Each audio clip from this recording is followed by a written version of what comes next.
All right, let's talk about something we're all praying for. Revival. I mean, who isn't, right? But what if I told you there's a hidden enemy? Something Satan uses, not necessarily to stop revival, but to delay it, to drain all the energy out of it, and to just disarm it completely. So let's really get into it. What do you think that enemy is? I mean, what's really stopping revival from just exploding in our lives, in our communities, in our nations? You know the first thing we all jump to? The culture. It's so easy to point the finger out there at the world around us, but nope, that's not the real roadblock. And it's not the world either. Look, as hostile as it might seem sometimes, the world just doesn't have the final say on what God wants to do. And here's the real shocker. Believe it or not, it's not even the devil himself. Oh, he's got his plans for sure, but he's not the main thing standing in the way.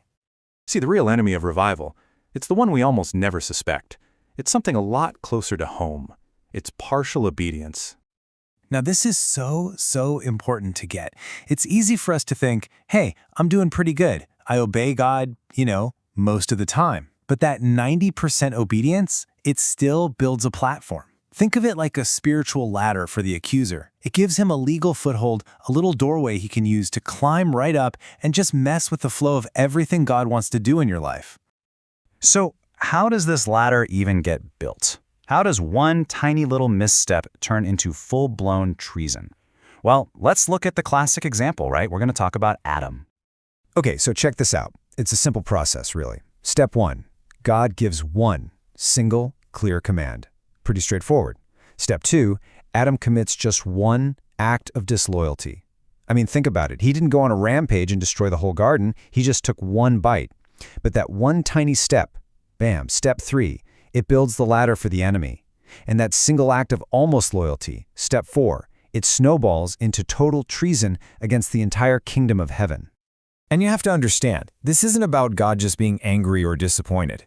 This is about spiritual physics. It triggers a spiritual law, and some laws, they just don't negotiate. Okay, think about it like this. Physical laws, right? Like gravity.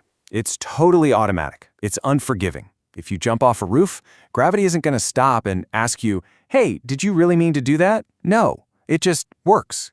Well, spiritual laws are exactly the same. The law connected to sin is automatic. It's unforgiving, and it has zero room for our excuses. So here's the bottom line. The thing we absolutely have to get, the spiritual realm runs on laws, not our good intentions, not our excuses. That 90% obedience we think is good enough, it triggers the exact same spiritual law as 100% hands in the air open rebellion. The consequence? It's the same. And that right there, that brings us right back to that ache in our hearts, doesn't it? Why does it feel like revival is always just around the corner, but we can never quite grab it? It's always coming soon, but never here now. I mean, we are crying out, aren't we? Lord, send the fire. God, just open the heavens. Pour out your spirit on us. We're desperate for it. And maybe, just maybe, in the quiet moments, heaven's reply comes back, and it's a tough one to hear. It's something like, I want to, but your portal is cluttered. So what does that clutter even look like in real life? Well, it's forgiving most people, but you're still holding on to that one grudge. It's walking right up to the edge of sin, telling yourself, oh, I can handle this. It's watering down the truth just to keep the peace with people. Or it's chasing this idea of balance when what's really needed is radical holiness. And let's be honest, this has become one of the most accepted forms of rebellion in the modern church.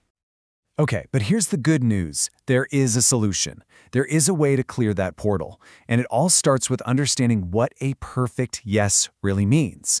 And I promise you, it's probably not what you're thinking. First things first, let's get one thing crystal clear. Perfect obedience does not mean flawless performance. It doesn't mean you never mess up, you never stumble. That's not what this is about at all. So what is it then? It's this. Perfect obedience is a yes that comes straight from your heart with zero resistance.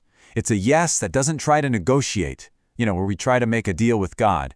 It's a yes that doesn't hesitate. It's just a total, simple, childlike surrender of our will to His. So what happens when we finally give God that kind of yes? Well, the results are immediate. They're powerful. Let's walk through the path to real breakthrough. the very first thing that happens, that spiritual ladder we talked about, it just collapses. It shatters into a million pieces. Gone. And with the ladder gone, the accuser, well, he loses his legal right, his jurisdiction. He has no more ground to stand on to block the good things God has for you. And then the portal is clear. All that clutter is swept away. And heaven just opens up over your life, ready to pour out everything you've been asking for.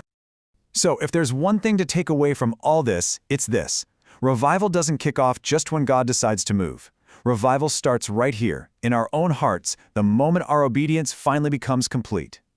So, the only question left, the one for you and for me, is this. Is your yes complete?